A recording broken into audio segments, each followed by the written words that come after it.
And I'm now joined by Peadar Tóibín, who is the leader of Aontu, which is a relatively new party in existence since 2019. Very informative meeting, very good meeting. The cost of living came up a lot in your discussion. Are we being absolutely critical with the cost of living, or is some of this manufactured? Well, first of all, I'm delighted to be here in Castlecomer tonight. It's absolutely great, and we have two really good candidates that we profiled here today. Tom Healy, who's obviously standing in Castlecomer, a person with a massive history in terms of working for the common good, and also Patrick Murphy, who is an activist par excellence in terms of the fishing industry, who's standing for the European Parliament for Ireland South. The cost of living crisis is real, there's no doubt about it, and I'm on the doors 2 or 3 times a week currently, and it is the issue that's coming up the most. So even people with decent jobs, where both people are working, are finding it very difficult to make ends meet in terms of housing, in terms of rent, in terms of mortgages, and in terms of the bills that they're paying.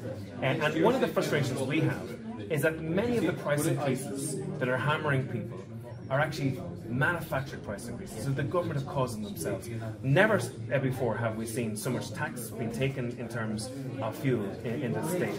The government put up excise on the 1st of June, we put up excise on the 1st of September, they put up carbon tax on the 11th of October, they put up tolls on the 1st of July, they're going to put tolls up again in the start of next year. So I can't understand how a government can pay lip service to people and say that they sympathise with their difficulties in terms of the cost of living crisis, and yet the same government is actually hiking up prices to people who are suffering. Yeah, and that's very interesting. We're seeing a lot of these price hikes in consumption, which was in turn, health as Peadar, our environmental targets, and one of the speakers from the floor asked a question around should these targets be pushed out,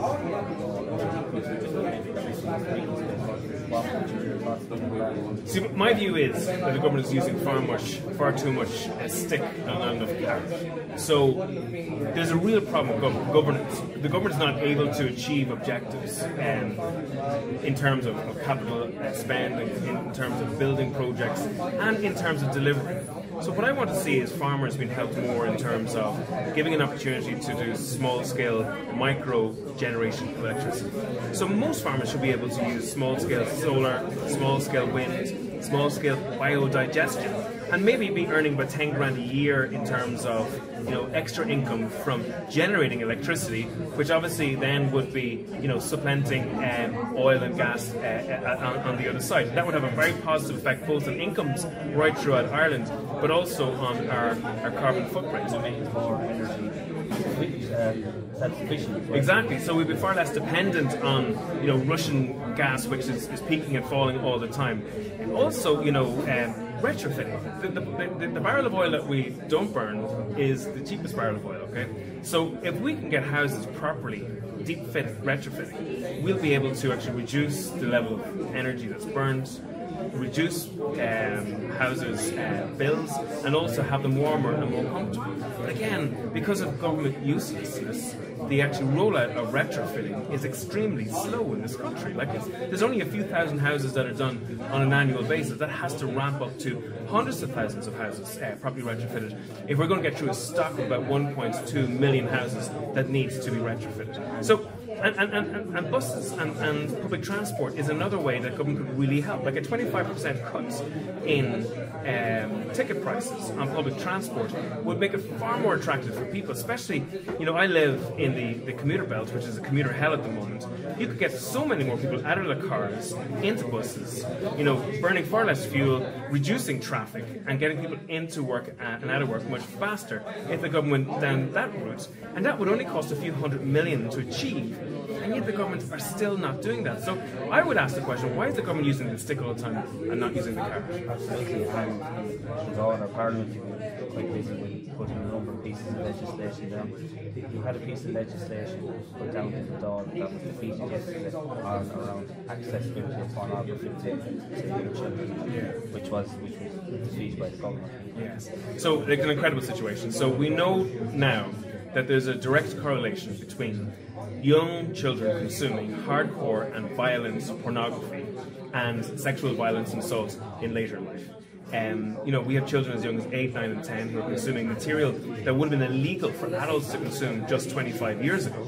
And, we have cases like the Anna Correggio case, a shocking case where 2 young boys murdered and sexually assaulted in the most horrendous way a young girl. 12,000 pornographic images found on the phone of that young boy who carried out that murder, which is incredible. The science is very clear that we're actually creating a rape culture in this country due to the fact that we're feeding very young children really violent and hardcore material. And so we in Aontu created a bill that would make it illegal for pornographic companies to provide this material to young children. Fianna Fáil, Fine Gael and the Greens voted against it last night, which is just horrendous. And all they talk that they make about protecting women, about sexual violence, about gender violence, all of these things, and yet they would not take probably the most practical step in reducing that sexual violence in our country.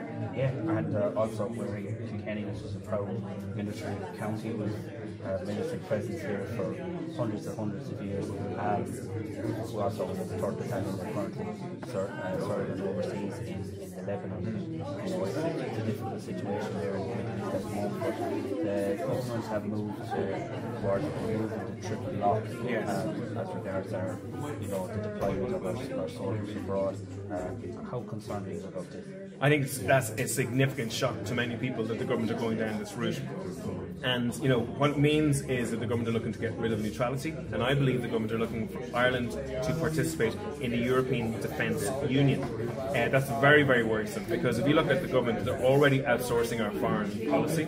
So we have Ursula von der Leyen who's going around the world stage at the moment expressing European foreign policy, which is a complete distortion in terms of what actually Irish people believe in. And now we have a situation where it is likely, I believe, if the government gets their way, that in the near future we'll see thousands of Irish soldiers which will be part of a European Defence Union and will be asked to go on peacekeeping missions. And we know that peacekeeping can also be a euphemism for war.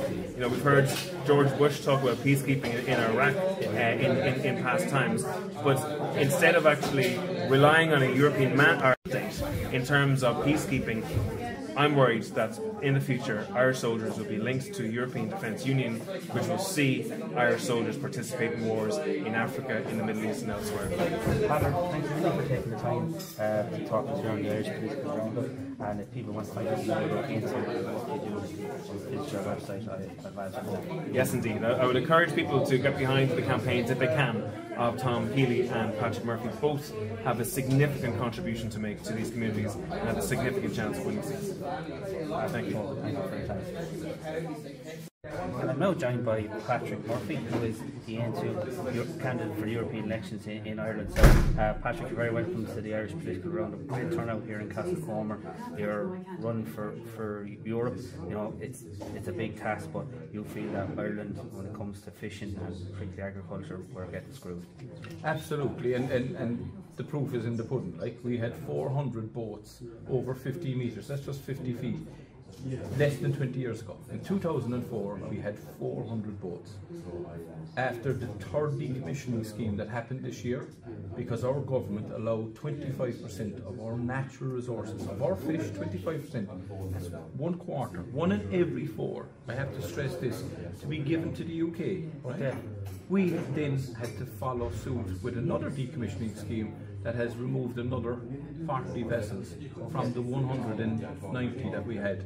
So we're down to 150 in 20 years. And I don't think that's going to stop. And if we're to take that 25% that has gone to the UK, if we were to play it in practice, how does that impact on the fishing communities that you come from and from the consumer who's buying fish in their supermarket or their local fish market? Well, they can see it themselves. We're importing around 80% of our fish into the country now. Like, it's madness. Like, and that fish is being caught off our own waters. The easiest way I'll describe this for a person is to actually do it in farming. Right? Okay.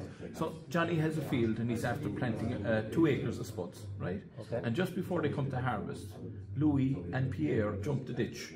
And they take 85% of the spuds out of the field, right? And if that wasn't bad enough, when Johnny goes with his 15% to the market, there's Pierre and Louis ahead of him selling his spuds. Right. No, that's what's happening in the fishing industry. So they're our spuds, your man sets them, they're in our waters, right? They're our fish. Somebody else is coming in. But I'll describe Brexit to you. Yeah. It wasn't just that we gave away our fish, right? So this is why I want to go to Europe. We gave the rights of Europe to look after the sustainability of the fish. So that means they come in and they manage the stocks and everybody agrees to it. But we didn't give them the fish. They're not their fish until they catch them. So can you explain, or anybody explain to me now in a political group, how the French, the Spanish and everybody else who had fishing rights in our waters were able to use that fish to pay their bill? Right. So they didn't give fish from the coastlines down around France and them to them. The fish from Irish waters and traded them. So an easy way to explain this to people, you and I go out for dinner, right? And there's a few more friends there, right? And we're sitting down. And when the bill comes along, right, you were going to pay for your share, I take your wallet and I say, well, I'll take a £5 now to pay out a portion of my bill, and instead of giving it back to you, I give it to everybody else around the table. Would you go for a meal with me again? Certainly not. Well, that's what happened in Europe, and I don't think they did it legally. I don't think there was a legal instrument, because this was an extraordinary event. It wasn't planned for. So I don't believe that there was a legal instrument there beforehand. There might have been afterwards. So if there was one there afterwards, that means our politicians, who are meant to stand up for our rights, agreed to give away our fish.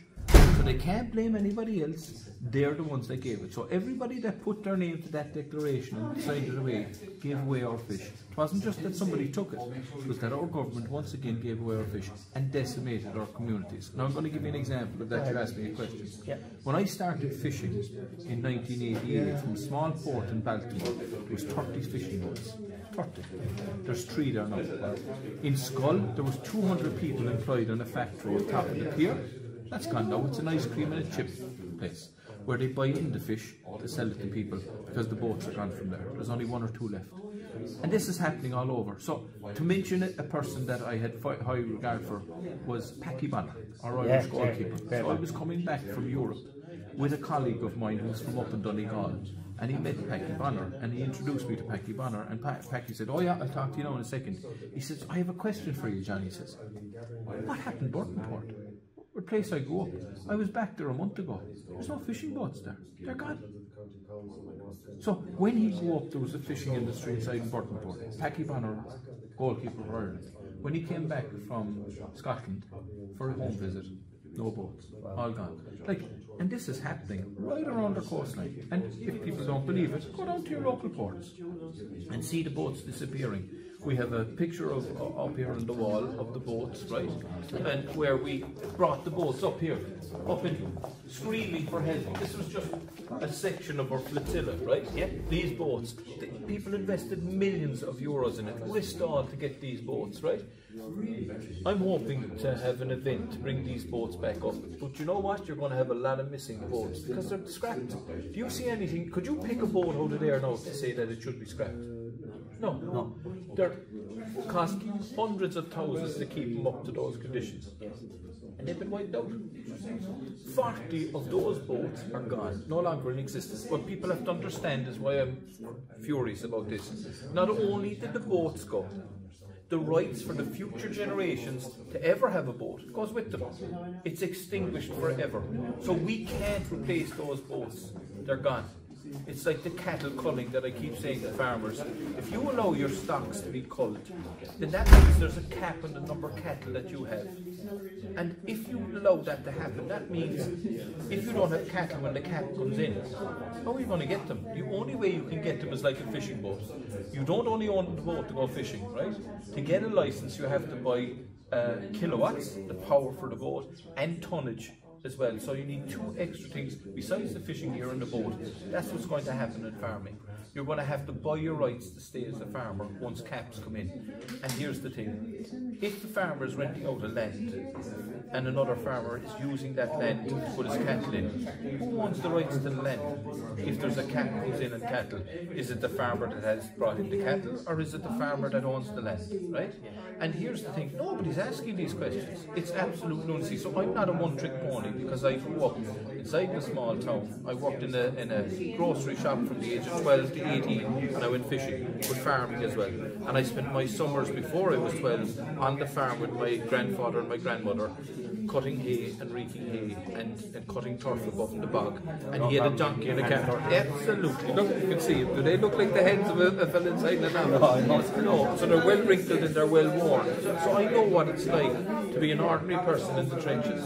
What I'm absolutely abhors the people that aren't like me, that don't know what it's like to go out and actually work the fields and work, like making decisions for farmers, telling them the madness of it. Look at the European Parliament as a whole. It's a very, very big institution. Yeah, we had. Do you think people are kind of they're oblivious to kind of some of these? Well, large percentage of our laws right. they originated in Europe. Exactly. So we had, when I started growing up, people were making cheeses at home and had chickens and farms and everything else. Suddenly European came in and they started going on about health and safety and hygiene and everything else, what you need, and stainless steel kitchens, and a lot of those businesses died away, and people that were making a small bit of money from their farms and utilising their skill set were told no longer can you do that. Well, that's happening with the nature restoration bit, right? And just to explain, if there's a plant or something inside in the field now that somebody designates that's part of the biodiversity, it can't be interfered with, does that mean you're not going to plough the field anymore? Does it mean, like in fishing, and I'm involved in aquaculture and mussels, where you keep coming down to the farms and everything is tested? So all these regulations come in, and what will happen? If you don't comply with the rules and regulations, you lose your payments. So you'll be brought under this scheme where you're going to get X amount of money to get into the scheme, and then the scheme will come in with all the rules and regulations, and then suddenly if you can't comply, this map here is actually it's quite interesting to give our viewers kind of an idea. So this was the map of Europe and all the fishing grounds, and the dark area is where the UK took their fishing grounds out, right? And this is ours. So the light blue is the Irish. Now, we were asking somebody asked the question tonight about Europe. We are now an outermost region of Europe. You can see that the UK's waters divide us from Europe. We're not touching Europe anymore. England is in the way, so airspace and everything else. But the Azores and other countries down here that are colonies of Spain and everything else have special protections when they're an outermost region. And we were told, well, we couldn't claim those rights and benefits. We are at a total disadvantage. We are landlocked. So if we have to take ships and across the water, we have to go around the water down to Europe. But also, if we want to go across, we have to go across a coastal state with access. And so we're really disadvantaged now for being a member of Europe. And how do Europe protect us? They're going to do the MESCOR arrangement with Brazil to bring in beef. 70,000 tonnes of beef came into our country last year from other countries. And we're producing the best beef in the world, yet 70,000 was imported. 1% of the fruit and vegetable that we consume in our country is grown in Ireland. 99% of it is imported, and we have the greenest oil and with the best conditions for growing fruit and vegetables in the world. And we just are absolutely treated like second-class citizens in our own country, because why? Just like the sugar beet, close it down, give it to somebody else. Just like the peas, close it down, import it from there. Do you realise that in the power plants there was 2 shiploads of around 60,000 tonnes of wood brought in from Brazil to burn inside our plants? That's a fact. Nobody knows about it. So what's happening in our own country is lunacy. The same with land wetting. We've towns and villages being flooded all over the place, rising water. And what did the Green Party want to do? Raise the water level. You can still use the land. But sure, if you're raising the water level, then where's the water going to go when it comes? You know, like I holiday in Spain, they have gullies and places designed to take the water away from villages. I come from Skibbereen, they put in massive storm drains in to take away the water. And it's a real simple system. They pipe it in back at the back of the river, so when the tide leaves, that water goes out with the tide. It's not plugged in at the start, so it builds up and wells up. So, you know, there's engineering that needs to happen. Why aren't these things being done at a time when our country has the most money it ever had in its coffers? Despite the 200 billion that we have in debt that we will have to pay off at some stage. So if we can't manage our country now, and we're going, well, we don't have money for this, don't have money for that, what happens if things goes wrong? And we've given away our fish, we're giving away our right to produce our own food, and we're not looking at using things. So a very simple thing for people, a statistic that I heard the other day. Between 1920 and 1950, 50% of our population worked the land. Half the people. In 1973, the Treaty of Accession, we joined the European Union, it was 23%. 50 years ago. 50 years ago. How many of our population now percentage is farmers, full-time farmers in our country? From 20, so 50, 23%, what have you left? 3. Wow. So this is what's happening to our country, and the people that will lose their rights to go farming is the smaller ones, because they'll be the easier ones to pay off. So if you've 30 or 40 acres or whatever else and you are using a side job, they'll come in and say, listen, here's the regulation, this, and they'll say, well, I'm not going to get going into this industry, so we're going to leave. And if people don't understand that, have a look at your football team. See the youths, are they leaving? Are they staying inside your local areas? Are 2 or 3 parishes now clubbing together to put a football team out? Like, if you can't see what's happening in front of your eyes, lads, you need to rub the eyes, because this is happening, and if we allow this to continue, we will destroy rural Ireland and the fabric of rural Ireland. Just to give our listeners, or our viewers, an idea, it starts from here. It's all a Munster. It goes up to Dublin, up to Wicklow, Offaly and Laois are out of it now, and it comes up here, right up to the borders of Galway. So that's a big area. That's a big area, and there's yeah, but like. So the thing is, so people ask me, well, why should you go to Europe? Well, I'm already in Europe. I'm a member of the advisory councils for the Markets Advisory Council for Fisheries, the PELAC for that's Pelagic Advisory Council. You bring a lot of practical experience. So we're already designing the laws and attributing to the laws already. So we give advice to the Commission, to the trilogue that's there. So you have the member states as 1. You have the Commission as 2, and then you have the Parliament itself as 3.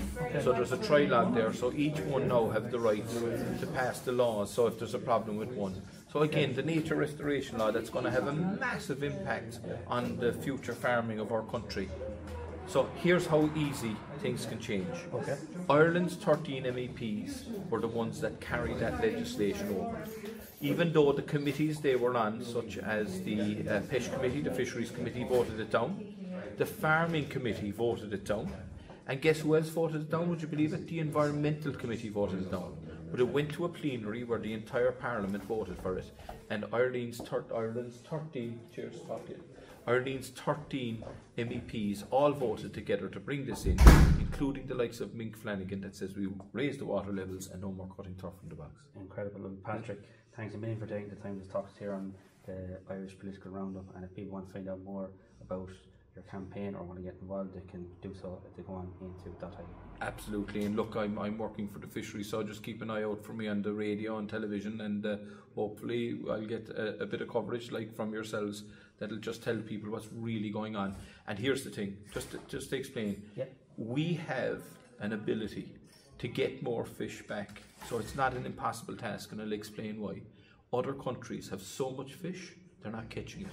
So under United Nations laws of the sea, right, under migratory stocks, the closest country to the resource is the one that gets the first bite of the apple, right, or the cherry. So we're not using United Nations laws that were brought in Montego Bay in 1995. We're still using the laws of 1973 under relative stability and the common fishery policy that hasn't changed. So just to let people know, I know what I'm talking about. I've been well versed. I have an ex-solicitor advising me on what to do, and we're out in Europe fighting this fight all the time. There are solutions there. It's not just to go out to Europe to make noise. We want to go out there and make sure there's changes, that we can save what little left of an industry we have, and to protect rural Ireland, because rural Ireland is where I grew up. I'm passionate about it. I played in the GA, I trained people, I'm involved in my community. But the people in those communities have to understand their way of life is under threat at the moment, and if they don't stand up and see who they've been voting for and what they've done in their name, right, you're giving them a mandate, and that's what you'll hear. We took the mandate from you, you voted us in, so what we did was with your blessing. I want people to ask themselves, did they agree to what's going on, because I feel that. Patrick, pleasure. Thanks very much. And I wish every success. Thank you very much. Cheers. And I'm now joined by Tom Healy, who's the Aontu candidate for the Castlecomer electoral area in the local elections, which is taking place next year in 2024. Tom, you must be very, very pleased with how tonight went. Your meeting on the cost of living, some very, very good contributions from both your speakers and from your invited guests on the floor. Yes, it was. We had a great turnout of people from the locality, and we covered quite a lot of topics of local concern as well as national, and some of the contributions from the floor really reflected a keenness to get involved in politics, which I think is refreshing. And cost of living was the main theme of tonight's discussion. You're an economist by trade. The cost of living pressures, how much of it is a kind of a genuine kind of market pressure, and how much do you think is manufactured? Well, it's primarily a market pressure, but it can be and is exacerbated by public policies, and many speakers tonight, Peadar Tóibín included, pointed to the ways in which government is exacerbating the problem, particularly in the area of energy, with a very regressive form of taxation that impacts on low-income households and also has regional distortion as well. So, but certainly the pressures arising from global factors and from pressures from materials costs, this is going to continue into the future, and governments around the world need to be very adept at protecting the vulnerable, but also ensuring that policies don't do harm, and that can certainly arise in the case of electricity, for example, which is among the most expensive in Europe. The point has been made, and that's impacting on businesses and households. And since the this cost of living crisis, the government has taken in much more money in VAT, and they've increased carbon tax a number of times. It has, yes. So by they're trying to meet their environmental targets, but it's also creating huge pressures on ordinary people. Yes, that's right. I mean, as a party, we support a just transition. We're not in any way denying the importance of tackling climate change and environmental damage. The problem with a lot of these measures, such as carbon taxes, is that they act in a regressive way. The impact on households that are least able to afford to pay these taxes, and they're meant to be like sticks in the sense that they incentivize certain behaviours, but actually in practice they don't, because in many cases people don't have a choice when it comes to transport, when it comes to heating, for example. So what we need to do is over time to provide people with real alternatives in regards to renewable energy, in regards to public transport, and that is not there. So people are ending up spending a lot of money, whether on tolls or on various extra charges, and as you say, part of that is recouped by government in VAT. And back to the local issues, CastleCommer, you're campaigning on 5 key areas for our viewers and listeners who might be familiar with what they are. Could you give us a kind of a brief outline? Well, yes, first up is housing, and that is a key problem for younger generation especially, who are locked out of the housing market, and we are calling for a much greater level of public investment in social housing, and to make homes affordable for people. That could also include cost rental schemes that would provide people with rents that are somewhat below the market level, but still cover the cost of actually providing homes that could be administered by public authorities, for example. And we think that the problem of vacant property should be tackled. Any unutilised public land or public buildings should be put to good use, and we've heard a lot of information about vacant council houses, for example, in the Kilkenny area, totalling about 78 at the moment, and a period of about 26 months in between rentals, and that's completely unacceptable in the middle almost of 2 years. 2 yeah. years in the bait, which is bonkers. Well, 6 months in the case of Kilkenny, a little bit better than the national average, but still unacceptable when you consider that there's a 3-week gap typically between rentals in the private sector, so that should be applied in the public area. Other areas that have come up are road safety. Road safety is a big concern in towns like Castlecomer. There's inadequate parking, there's inadequate control of speed, particularly on approaching the town, and then pathways sometimes are completely inadequate and dangerous, particularly for senior members of the community. So that's something that local authorities could do something about.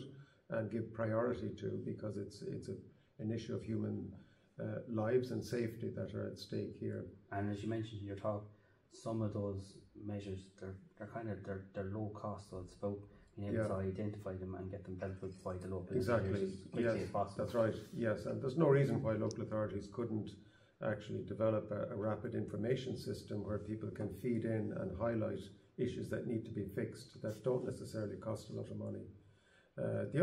Some of the other issues that have come up would include special needs education. It's a problem for many families now, particularly with children that might be diagnosed with autism, for example, that the services are very, very poor.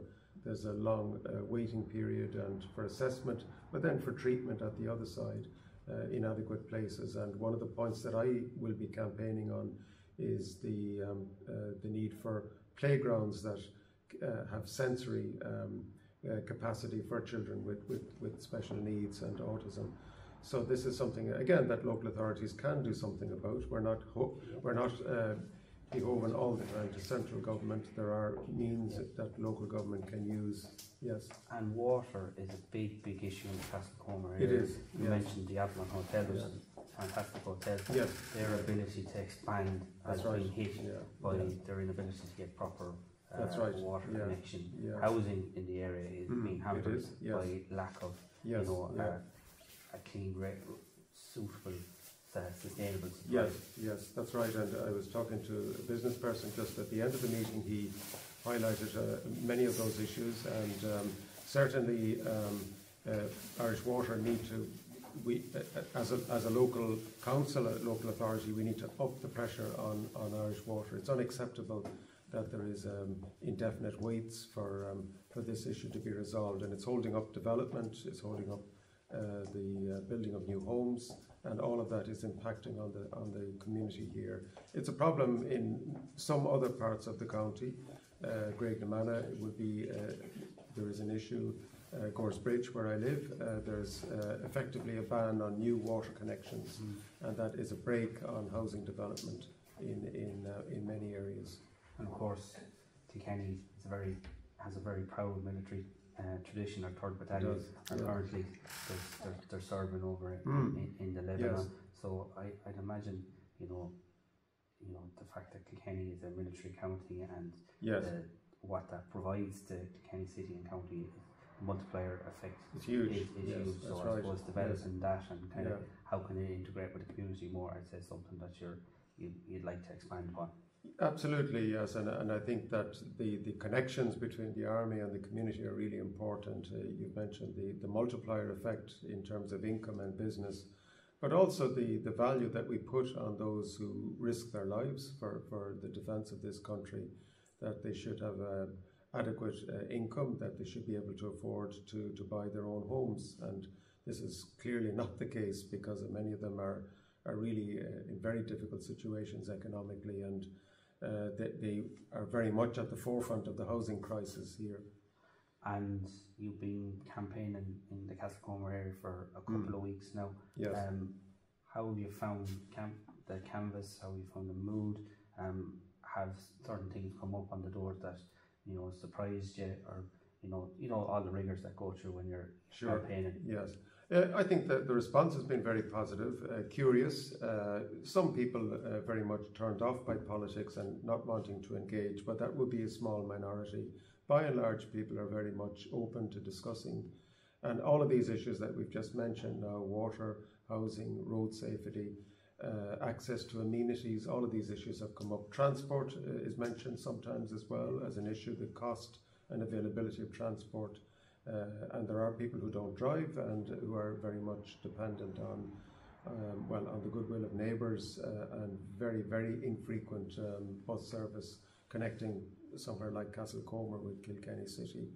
So overall, yes, I think it's been a very positive response. I think we intend to continue to expand the campaign towards Urlingford, Freshford in the new year, and even before Christmas in my home place of Gores Bridge and Goran and Paulstown. So we have very ambitious plans, and from tonight's meeting we've an offer of help from quite a new number of people, which is very encouraging. Which is great, because it's a big constituency. It's kind of like for our listeners out there and viewers, it's like a horseshoe around. That's right. City. It's a big area as well, and 13 areas within this electoral area are actually going to go into North Tipperary for all purposes, which hasn't gone down particularly well. But it's a big area, so many hands make light work. It does.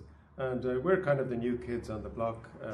North Kilkenny is politically would be quite traditionally Fianna Fáil actually, and Fine Gael as well. Not the other parties don't seem to feature. Labour did in the past, not at all much now. So I think this key to political success is delivery of results, and I think that's where we're focusing now. The hard work of representing people and getting results and trying to exert influence on the powers that be to deliver on these issues that we've been talking about. Absolutely. Well, Tom, firstly, congratulate you on an excellent public meeting, very well attended, very insightful conversation, and we wish you every success. Thank you very much for the months ahead. And thanks for coming. As you contest the local election in the Thomastown. Sorry, we have to cut that bit out. Castlecomer electoral area. So from everybody here at Irish Political Roundup, we wish you every success and congratulations on an excellent public meeting tonight. Thanks, Roisin. Thanks, Paul.